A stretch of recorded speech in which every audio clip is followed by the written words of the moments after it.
going? That's quite the undertaking right there. I'm a little too short, and my arms just don't long enough. Yeah, pretty much. I have to bring my swing over. And then I'm just placing some peacock moss in between some spaces here to kind of fill it out and cover up some of the twigs and cracks between the rocks. I had a spray bottle. I have no idea what happened to it. There you go. It's coming. Oh, thank you. What's in it? Water? Is that oral water? I normally put RO water in, but since I was in the garage and I was really lazy, I kind of just dunked it in a tank. So it's got some tank water in it. Yeah, awesome. A couple little snails now introduced. Exactly, clogging up the tube. Yeah. So the moss, you just kind of bundle it up. I have these really small tweezers. I don't remember where I picked up from. They're really great for getting in the small spaces. Some of them you can get from the Dollar Tree. Definitely, yeah. You can get a lot of cool stuff from the 99-cent stores and stuff like that, Dollar Trees. That's right, you don't have to spend Same thing. $65. Cuticle scissors, great for trimming stuff out if you don't mind sticking your hands in the tank.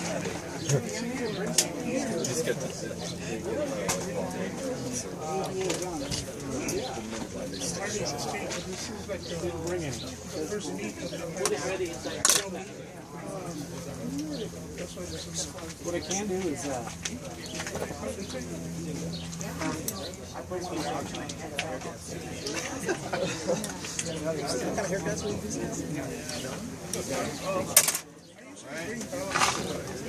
Good trim. It stays like this.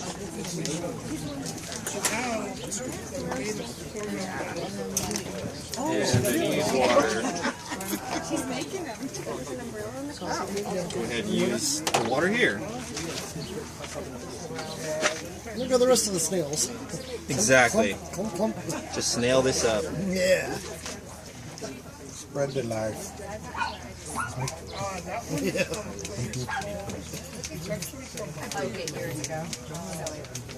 I was afraid they were climbing out in the middle of the night when I wasn't catching them, going from one tank to another. Oh, come on, dude. Oh, brutal master. Perfect. Need to top it off. Alright, so there you go. A couple minutes. You got yourself a little microscape, throw a nice little light over it, and you're good to go. Relatively cheap. I mean, the materials were probably like $3 or $4. And I had the trimmings in my tank. You don't need too many trimmings, so yeah, it's pretty cool. and this will be in the auction later, guys. Yes, this is 100% club donation. Thank you. So I know what I'm doing. So there you go. Is there certain species of the trimming you should That's use? what I was looking for them. You don't want to use highlight plants typically. You can if you want to do that and experiment. It really is all dependent on the light that you use. The LED light from IKEA is really great for little nano tanks, microscopes, stuff like that, up to 2 gallons. I have one on my .75 Marina Cube, and it's great. Like 4 paragraphs going in there, and dissidents and all that stuff. And it does a great job of doing it. But I would kind of pay attention to the type of plants you put in there. If you put in high demand plants, they're probably not going to do too well. The rotalas are relatively easy. Moss, relatively easy. Blixite had a lot of good luck with. It's never been a finicky plant. So you want to kind of want to pay attention to that. That's a good question. Can I get my Oscars in there? Yeah, definitely. I mean, when they fry. How long is it gonna cycle, dude? 23 years. Hey, that's kidding you. Come on. It's instant cycle. I'm just joking, okay? Yeah, I'm gonna actually do a Wabi-Kusa next. Yeah. So next demo, did the microscape. I'm gonna be doing a Wabi-Kusa like this one, or similar. So what you need to do is, so this is like I guess rock wool. You can buy it at hydroponic stores. You can get a big block of it for like, I think $20. I trimmed mine kind of haphazardly. I usually make them a little bit more round, but I was lazy, so you got this kind of like weird rounded cube. It's gonna work though. This is what I'm gonna be using. I have some Java moss since I'm cheap. Got Java moss, plenty of it. Oh, here's an example of a little smaller one that I made, and you can see this one's more round. So, got some Java moss. This is what's going to be the base for the Wabi-Kusa ball. It's going to cover the most area so that you don't see this brown, tan rock wool. Okay. Kind of spread out your moss to make sure you do have enough. I think I have enough. Cool. Oh, this is going to be a pain in the butt. Okay, so the first thing you want to do is go around the center. Go under once. Come on, fishing line. Go under twice.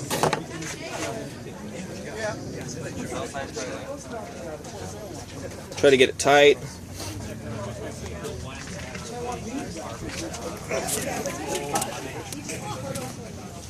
And Ben actually posted a video on SCAPE of how to do a Wabi-Kusa ball, so definitely check that out if it's something that interests you. So I've left this big long strand, and that's what I'm actually going to tie the other end to once I have the moss on there. So, since this is a bottom, what I also like to do is I'll just take tweezers, stick it in there, and I'll shove in a root tab if I'm putting in some really nice plants that need a lot of fertilization. Shove in a root tab, now you have your fertilization for your ball. All the roots will grow into it and get the nutrients from the tab. So, start on top, cover surface area. It doesn't need to be too thick on top because you're going to be planting on there, and by the time the stem plants actually grow out and root and everything, the moss will have grown too, so it'll actually cover some of the area. But what you really want to do is make sure you get it around the sides really good. So just kind of stick it on there.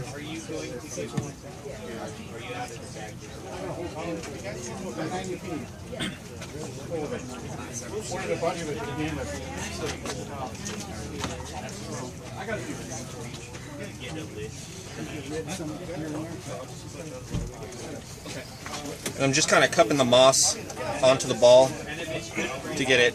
Man, that's a lot of moss, dude. Yeah, it's like a tennis ball of moss.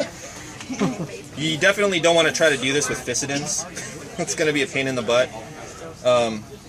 So I have my one end that's on the spool, and I got my secondary end that's going to be my tie-off. So I just start wrapping it, and this is a pain in the butt with this giant thing. I'm going to go around. You don't really have to be too uniform with it. You just kind of go around getting the moss down.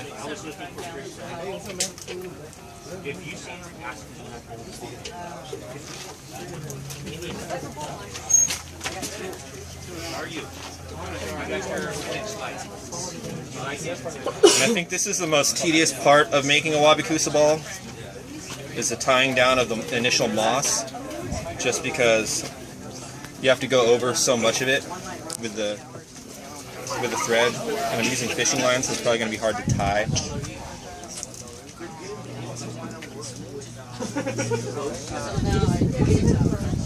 So I'm not really doing this in any particular order. I'm just kind of finding spots that need to be tied down and just kind of going around it to keep it down.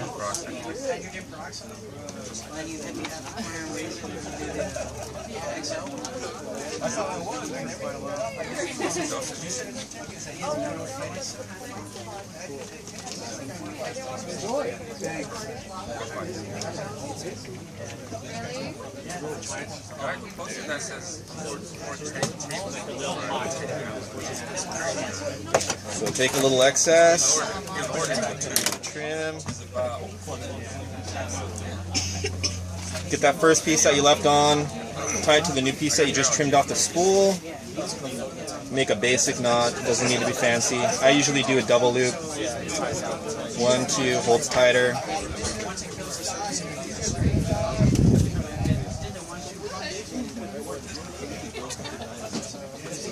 Trim off the excess. And now you have a nice little moss ball. Okay? So the next, what you want to do is kind of decide where you want plants. I know I have some of these little Tropica trimmings that I'm probably going to put somewhere in the front.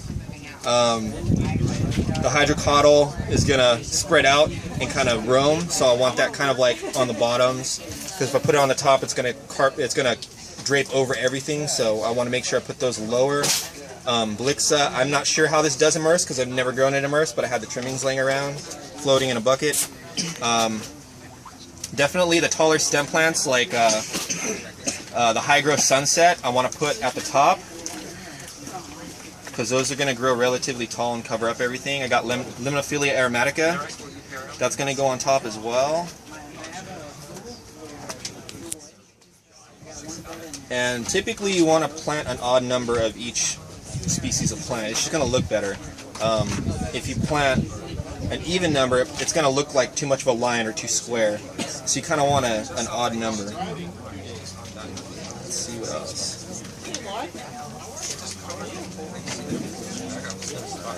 Before you leave all this item, it's your job. Another meeting. Alright. So since this is kind of looks like the biggest area, I want to plant this first. So I'm just going to go ahead and put it right here off to the side. You just kind of dig in and it pushes in really easy, so you already have a hole where you're going to be planting it.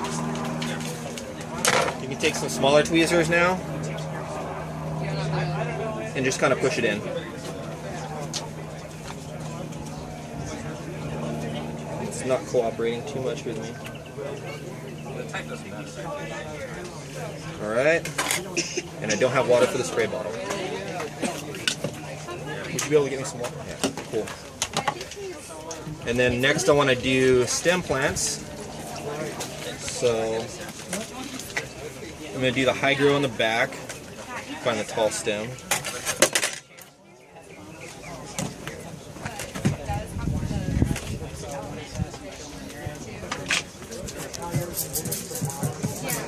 And it doesn't need to be pushed in too far. You want maybe ½ an inch at the least of the stem to go in.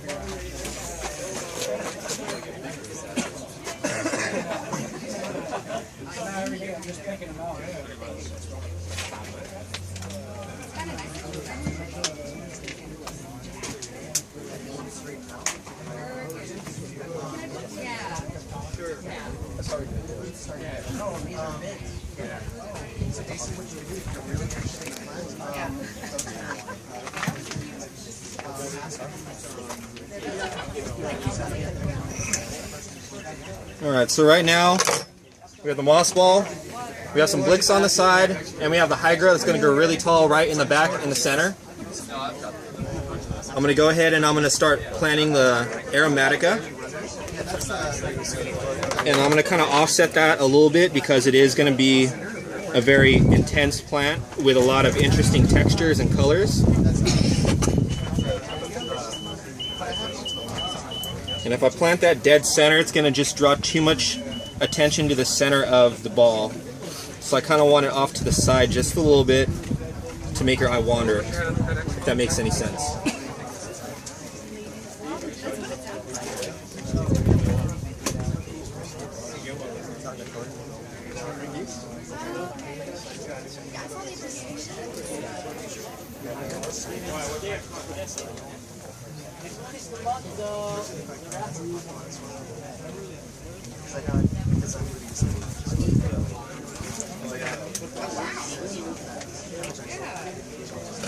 Okay, so we got that on the side.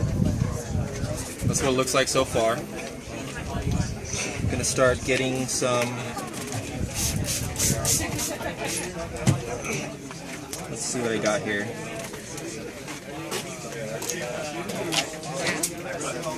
Get the Tropica in the front.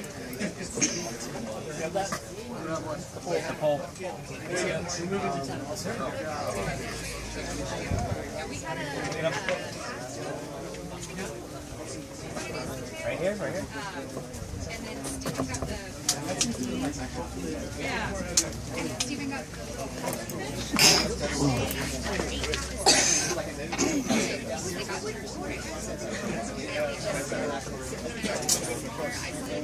starts growing in a lot more. They didn't.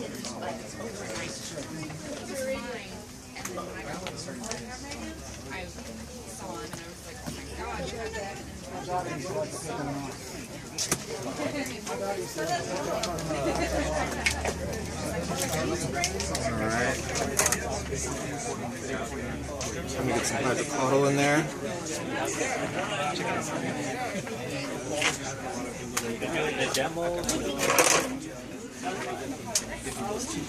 Get that lower in the front.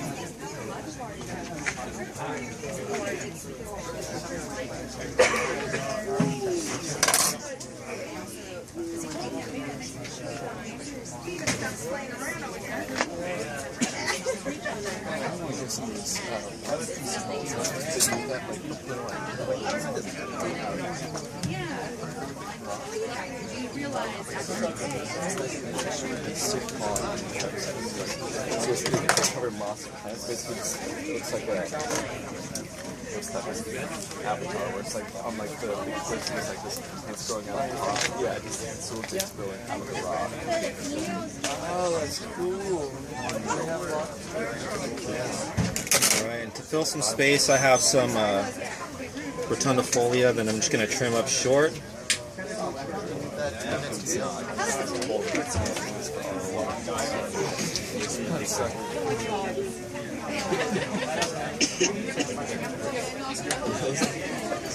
going to kind of bunch it together too. It's going to go right here.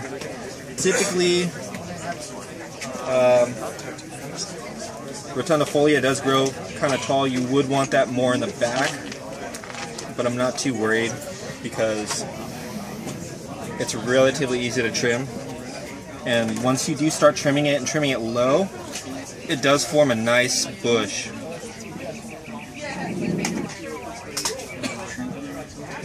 Throw in, what else do I have here? Throw in a little rotala green, so I have that. And then we've got the teddy cake.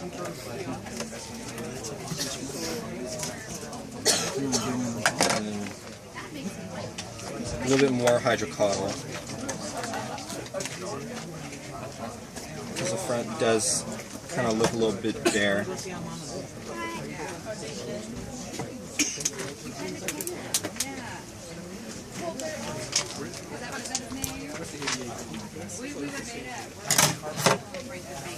Alright, so there you go. Nice. You have a nice little Wabi-Kusa ball. Look at it. You want to leave it in a container. Like, you could get these at the supermarket for free. All you have to do is go to the deli and ask them for it.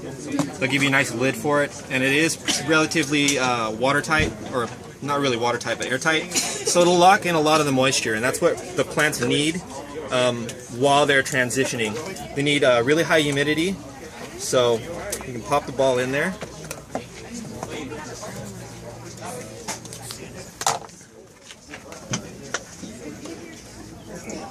Put in some water. You don't need the water all the way up to the top.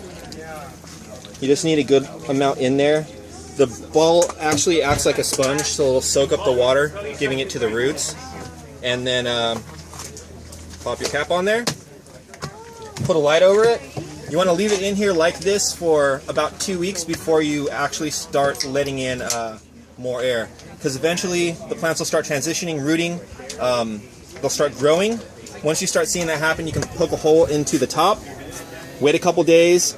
It's decreasing the humidity in there so that plants further transitioning. After a couple more days, poke another hole. After a couple more days, poke another hole. Eventually, the humidity will balance out in there. You can actually take the top off. It can actually grow in open air. So you don't actually have to keep it in this cup anymore. You can throw it in a bowl with some gravel and just keep it moist and it'll grow. So there you go. There's a Wabi-Kusa. If anyone's ever been interested in doing it. So, yeah, these items will be in auction. So the microscape and the Wabi-Kusa ball will both be in there if you're interested in donating to the club.